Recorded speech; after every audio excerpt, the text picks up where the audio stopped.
Let's talk about the chemical process of electrolysis. I wanted to try to write the simplest definition that I could, so here's what I came up with.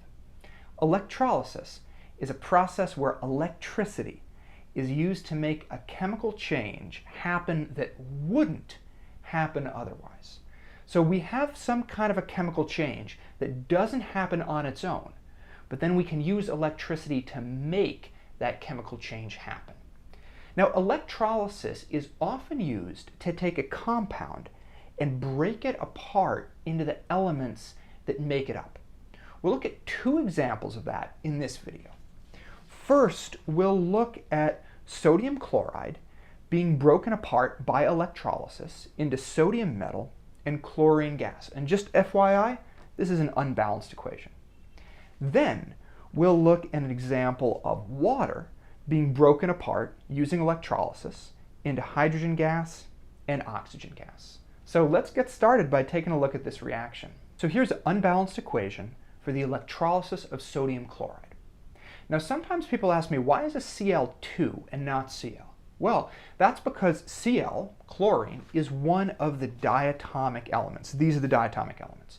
And the diatomic elements always form groups of two. They always pair up together. You never find just one of these atoms alone by itself. So this would never just be Cl. It would be Cl2 instead. So the equation that we've got here is an example of an oxidation-reduction reaction. Electrons are moving between atoms in this equation. I want to understand how they're moving and where they're moving. And in order to do that, we got to write oxidation numbers for the different elements in this equation. So check it out. I got some information here that will help us write oxidation numbers for these elements. We can do this really quick. So NaCl here is an ionic compound, sodium and chloride. Na is in group 1a, so it is always +1. Okay? Cl, chloride, is one of the halogens here, usually -1, positive with oxygen, definitely -1 here. And then on this side of the equation, we have sodium and chlorine on their own. They're elements by themselves. They're not bonded to any other elements. So Na over here is going to be 0, and Cl2 over here is going to be 0 as well. Okay, so those are the oxidation numbers for these elements. Now, to understand how the electrons move, we got to take a look at the changes in these oxidation numbers. We'll use this information to help us out. So let's take a look at sodium here, Na. On this side of the equation, it's +1, and then over here, it's 0. So its oxidation number goes down. So that means that it is undergoing reduction. It is gaining electrons. So sodium is reduced here from +1 to 0. And then Cl goes from -1 here to 0 over here. So its oxidation number is going up. It is undergoing oxidation, and it is losing electrons. It's being oxidized from -1 to 0. So sodium is reduced, gaining electrons, and chloride is oxidized, losing electrons. Now there's something really important about this process, and that's that this process doesn't happen on its own. Sodium chloride is also known as table salt, and you could keep table salt in your kitchen for hundreds of years, and it's never going to separate out into sodium and chlorine gas. It's just not going to happen. This process doesn't happen on its own by itself. To use chemistry terms, we can say that this process is not spontaneous. Spontaneous process is something that happens on its own. Now, a big part of the reason why this isn't a spontaneous reaction is because sodium and chloride over here are really happy with the number of electrons that they have. Sodium doesn't want to gain more electrons, and chloride here doesn't want to lose electrons. They're totally set right here. So we have to force this process to happen, and that's where the electricity part of electrolysis comes into play. The electrical energy from a battery can force this process to happen. So here's our battery. And a battery has these two sides, the positive and negative. The positive side of the battery pulls electrons in, and the negative side of the battery pushes electrons out. So these two things can force this process to happen. So chloride doesn't want to lose its electrons. But you know what? The positive side of the battery just pulls electrons away from it, right? It's like, you don't want to lose these electrons? Tough. I'm just going to pull them away from you. And the negative side of the battery that pushes electrons out, it's going to push electrons to sodium. Sodium doesn't want to gain electrons? Too bad. The negative side of the battery is going to push electrons to the sodium, making this process happen. So now, I want to show you the device that we use to do electrolysis and make this process happen. And then I want to use our atomic vision to see the atoms and electrons and how they move during this electrolysis process. So here's a picture of the device that we use to make this process happen. This is called an electrolytic cell, and it's got a couple of different parts. First, we got this container that's full of the sodium chloride. Then we got a battery, and the two sides of the battery are hooked up to what we call electrodes. The electrodes put electrons into the sodium chloride and they pull the electrons out. And then finally, the sodium chloride here, it's not just like the powdered table salt that you're used to from the kitchen. This has got to be molten, liquid, melted sodium chloride. Sodium chloride doesn't melt until about 1500 degrees Fahrenheit or 800 degrees Celsius. So it's got to be super, super hot. And this device has to withstand really high temperatures. The sodium chloride has got to be molten for the electrolysis to happen. Now let's zoom in on this a little bit more. If we could zoom in to the sodium chloride millions and millions of times, this is what we'd see. The sodium chloride is molten or liquid, which means that the sodium and the chloride ions have come apart from each other and they're in constant motion moving around in this container. Now, here are the electrodes. This is that one, and this is that one. These electrodes in the diagram here are way, way, way closer together than they should be based on this. This is definitely not to scale, but I wanted you to be able to see both of the electrodes. Now, there's another important part of this electrolytic cell, and that is the battery. The diagram that I put here shows the direction that electrons move. Electrons move from here into the battery and then out of the battery into this electrode. So we can give names to these two electrodes based on how the electrons are moving, okay? The electrode over here we call the anode. The anode is the site of oxidation. Oxidation is happening in here because the anode is pulling in electrons, because this is the direction that the electrons move. Now over here we have the cathode. Reduction happens to the cathode. The cathode pushes out electrons because this is the direction that electrons are moving from the battery. So we got the anode and the cathode. We got the battery, the electrodes, and the sodium chloride. We're ready to do some electrolysis. I'm going to get rid of a few of these ions to make the process a little bit clearer. Okay, that's a little bit clearer. So now, we hook the battery up to the electrodes, and this is what happens. So this cathode here is connected to the negative side of the battery, so that means that it's going to have a negative charge. These positively charged sodium atoms are going to be attracted to the negatively charged cathode because opposite charges attract. So we got this Na plus moving over to the negatively charged cathode. And electrons, as we said, are being pushed out of the battery into the cathode.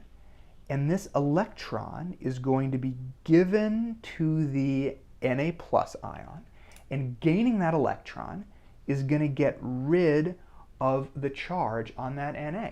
So it's going to turn this into a neutral sodium atom.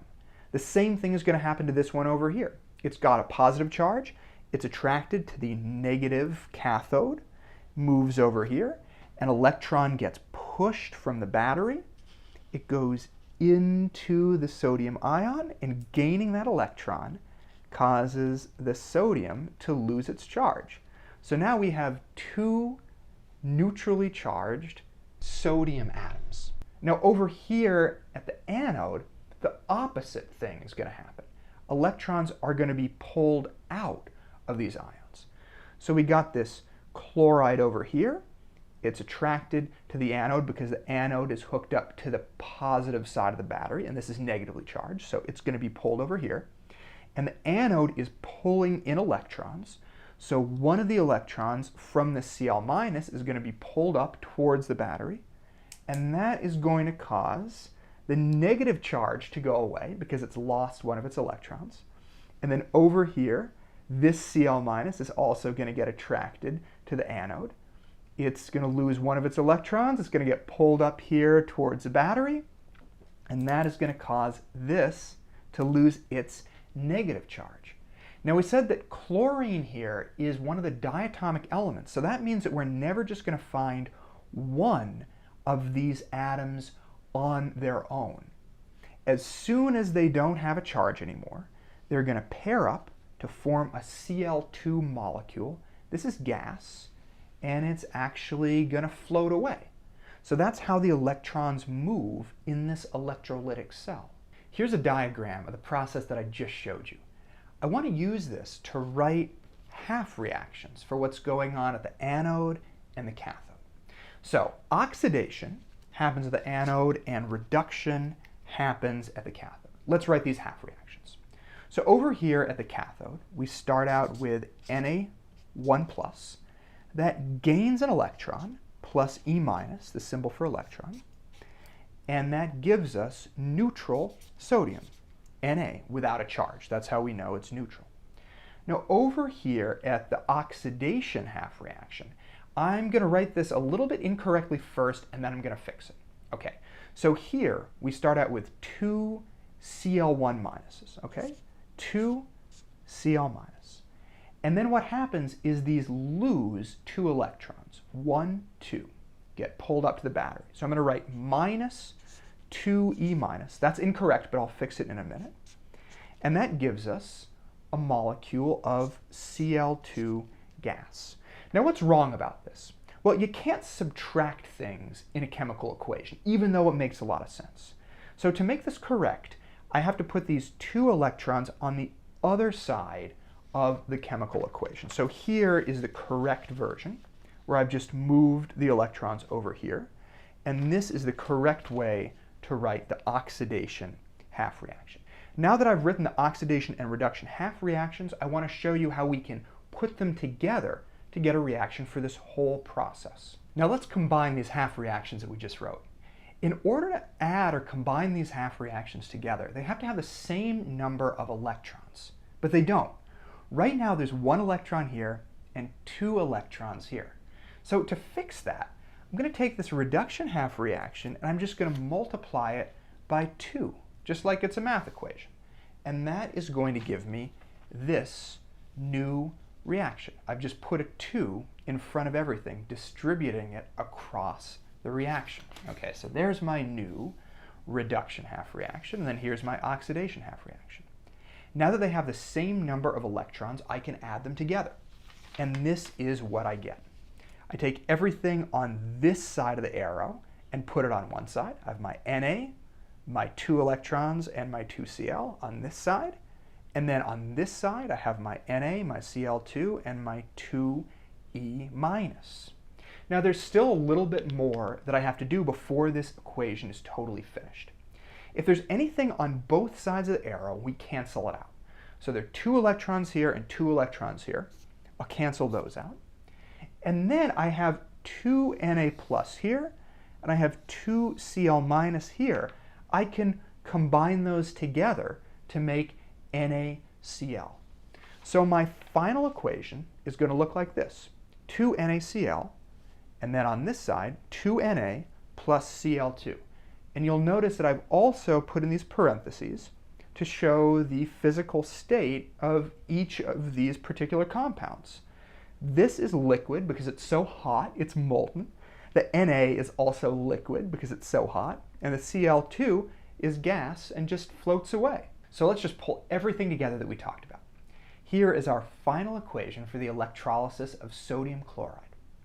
This happens because sodium gains electrons and is reduced. This happens at the cathode in the electrolytic cell, which pushes out electrons. It's where reduction takes place, and it's where sodium gains these electrons. Here is the half reaction for the reduction of sodium. Then chloride loses electrons. It undergoes oxidation, and this happens at the anode in the electrolytic cell.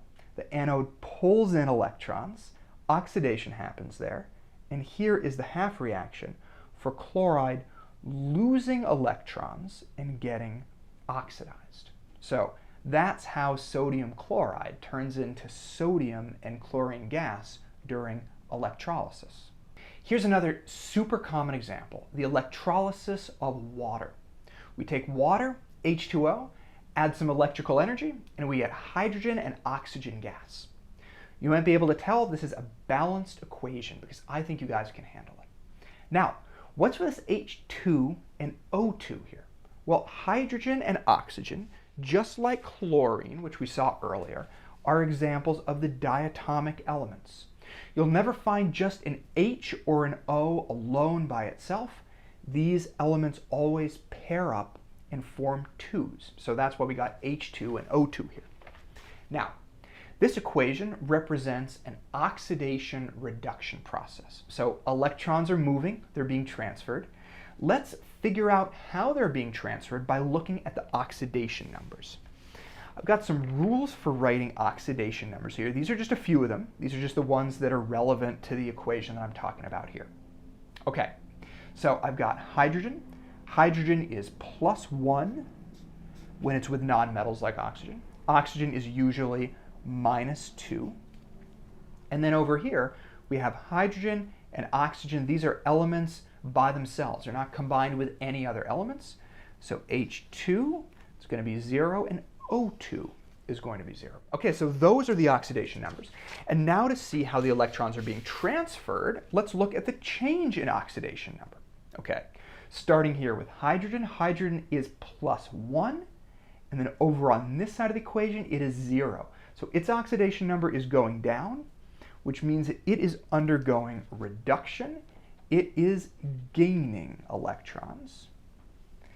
Oxygen over here is -2, and then on the right side of the equation, it is 0. So oxygen's oxidation number is going up from -2 to 0. Oxidation number going up.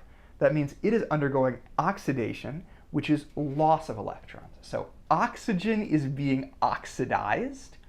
It is losing electrons here. This process is important because just like we saw in the previous example with sodium chloride, this process doesn't happen on its own. It's not spontaneous.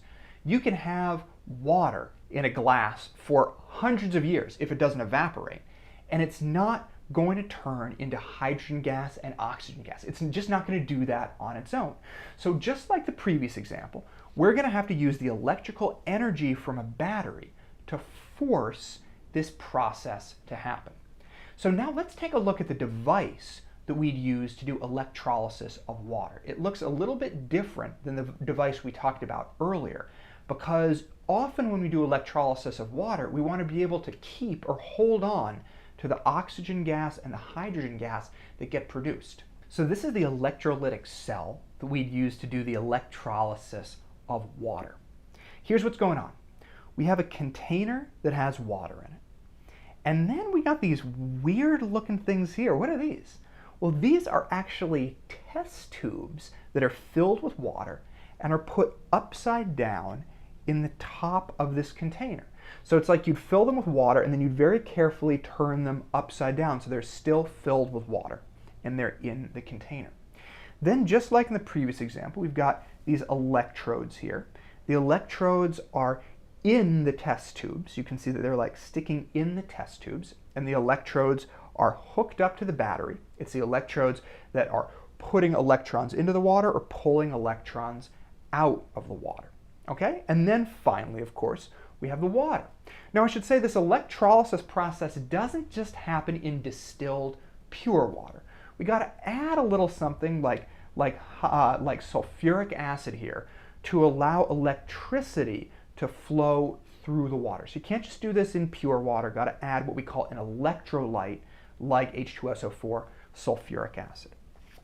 Okay, now let's look at how these electrodes here are connected to the battery. Okay, this electrode here is hooked up to the negative side of the battery. So electrons, as you can see here, are moving out of the negative side and they're being pushed into this electrode. So that means that this is the cathode. It's the site of reduction. Over here, this electrode is hooked up to the positive side of the battery. So electrons are moving out of it. That means that oxidation is going to be taking place. It's going to be pulling electrons from things. And this is what we call the anode. So we've got hydrogen gas and oxygen gas. What gets made where? Well, hydrogen here in water gets reduced to form hydrogen gas. So the cathode, the site of reduction, is going to be where hydrogen gas gets produced, H2 produced here at the cathode. And then oxygen in water gets oxidized to form oxygen gas. So over here at the anode, the site of oxidation, oxygen is going to be produced. So we hook everything together, we add a little sulfuric acid to the water, connect the electrodes to the battery, and we'll start seeing bubbles. That's the gas being formed on the electrodes. And those bubbles are going to start moving up to the top of the test tubes. And if you look carefully, you see a really cool thing happen. The level of the water starts to go down because gas is flowing up, it's floating up, and it's collecting at the top of the test tubes, and it's forcing the water down. So you see the water level slowly move down as the gas collects at the top of the test tubes. It's really cool, and you can watch this. You can see this happen in the lab. Now, something else really interesting happens. You'll see what I did here, and I'm not just being careless. On the side that's producing hydrogen, you get twice as much gas as the side that's producing oxygen. There's twice as much hydrogen gas as oxygen gas. Why is that? Well, take a look at this balanced equation here, okay? We have 2 H2 and just 1 O2. So there is a 2-to-1 ratio of hydrogen gas to oxygen gas. So that means that when we do this electrolysis, we are physically going to get twice as much hydrogen gas in this test tube as we get oxygen gas over here. Okay, so that's the big picture of how we do electrolysis in the lab and what's going on here in the electrolytic cell. Now let's take a look at the half reactions for the reduction of hydrogen and the oxidation of oxygen. Let's break this process down into the 2 half reactions that make it up. Now let me just tell you, when it comes to writing half reactions for the electrolysis of water, there are so many different ways to do it. And it seems like every textbook or every teacher has their own way of writing these half reactions. In this video, I'm using the half reactions that I think make most sense. But if your teacher or textbook has a way they really want you to do it instead, just learn their method. Every way of writing these is essentially equivalent. They're essentially the same. They just look a little bit different. So again, I'm using the reactions that I think make most sense for this video. Let's start with a reduction of hydrogen. I really want to show you what's going on with the atoms and electrons in these half reactions. Okay, so we start with 2 molecules of water, H2O, and you'll see that I've written the oxidation numbers above each of the atoms. So in the reduction of hydrogen, essentially what happens is it's like we take 1 hydrogen from each of these water molecules and pull them off, and then we combine them to make a molecule of H2, hydrogen gas. Now what has to happen with the electrons for this to take place? Well, each of the hydrogens over here has an oxidation number of +1, but then they have an oxidation number of 0 over here. So that means that each of these hydrogens has to gain 1 electron so that its oxidation number can be bumped up by 1. Okay, here's a diagram sort of showing what's happening here.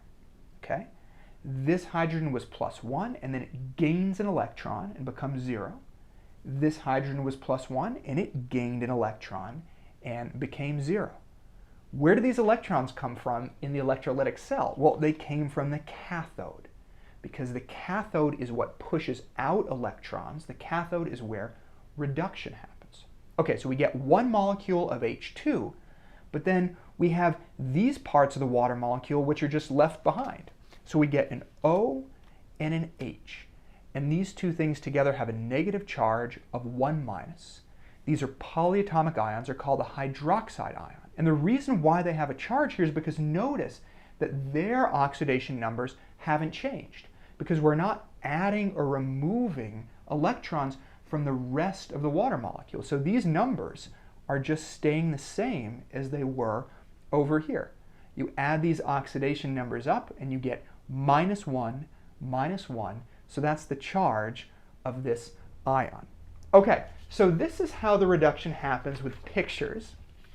Let's look at how we can actually write an equation, actual half reaction for what's going on here.